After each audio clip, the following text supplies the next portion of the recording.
MRPS అధినేత మందకృష్ణ మాదిగ ఆదేశాల మేరకు తణుకు నియోజకవర్గం ఎంఆర్పీఎస్ ఆధ్వర్యంలో ఎంఆర్పీఎస్ 30 సంవత్సరాల ఆవిర్భావ దినోత్సవ వేడుకలను తణుకు పట్టణంలో అత్యంత ఘనంగా నిర్వహించారు।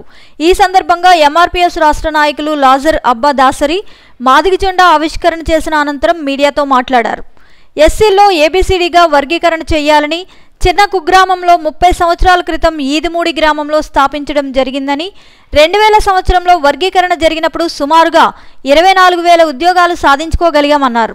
ఇప్పుడు ప్రధాని నరేంద్ర మోడీ ఏపీ సీఎం చంద్రబాబు వర్గీకరణకు కట్టుబడి ఉన్నామని తెలియజేయడంతో వర్గీకరణ జరుగుతుంది అని ఆశాభావం వ్యక్తం చేస్తున్నామన్నారు। దళిత ఉద్యమవేత్తగా అలాగే కృష్ణ మాదిగ గారి నాయకత్వంలో పనిచేస్తున్నాం। మాదిగ రిజర్వేషన్ పోరాట సమితి స్థాపించి 30 సంవత్సరాలు ఆవిర్భావ దినోత్సవాన్ని ఈరోజు స్థానిక 6వ వార్డులో జరపడం జరుగుతుంది। ఈరోజు మాదిగలు మాదిగ ఉపకులాల కోసం చిన్న ఈదుమూడి గ్రామంలో పనిచేసిన మందకృష్ణ మాదిగ గారు స్థాపించడం జరిగింది। ఈరోజు 2000 నుంచి 2004 వరకు వర్గీకరణ జరిగింది। అనేక మంది మాదిగలు మాదిగ ఉపకులాలు కూడా ఉపయోగం పడ్డారని కూడా ఈ సందర్భంగా తెలియజేసుకున్నాం। ఈరోజు దాంట్లో భాగంగానే కృష్ణ మాదిగ గారు వితంతులకు పెన్షన్లు కానీ అలాగే ఆరోగ్యశ్రీ కానీ రావడం కృష్ణ మాదిగ గారి నాయకత్వంలో జరిగింది। ఈరోజు ఈ యొక్క 30 సంవత్సరాల్లో కూడా అనేక ఉద్యమాలు ఆ యొక్క ఉద్యమ ఫలితాలు కూడా పొందడం జరిగింది।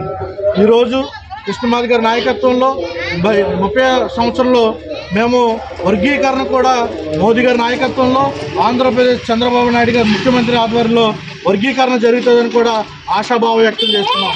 మా యొక్క 30 సంవత్సరాల ఉద్యమ ఫలితం ఈ యొక్క 2024లో ప్రధాని మోడీ గారు ఇచ్చిన మాటకి కట్టుబడి వర్గీకరణ చేయాలి। అది కృష్ణ మాదిగ గారి నాయకత్వంలో వర్గీకరణ చేయాలి। అదేవిధంగా చంద్రబాబు నాయుడు గారు కూడా ఇచ్చిన మాటను వర్గీకరణ చేసి నిలబెట్టుకోవాలని కూడా సందర్భంగా తెలియజేసుకుంటూ ఈ సమయంలో మరోసారి కృష్ణ మాదిగ ఫలితాలే ఈ యొక్క 6,000 పెన్షన్లు కానీ ఆరోగ్యశ్రీ కానీ వచ్చిందంటే అది కృష్ణ మాదిగ గారి దయవల్లనే కూడా ఈ సందర్భంగా తెలియజేసుకుంటాం।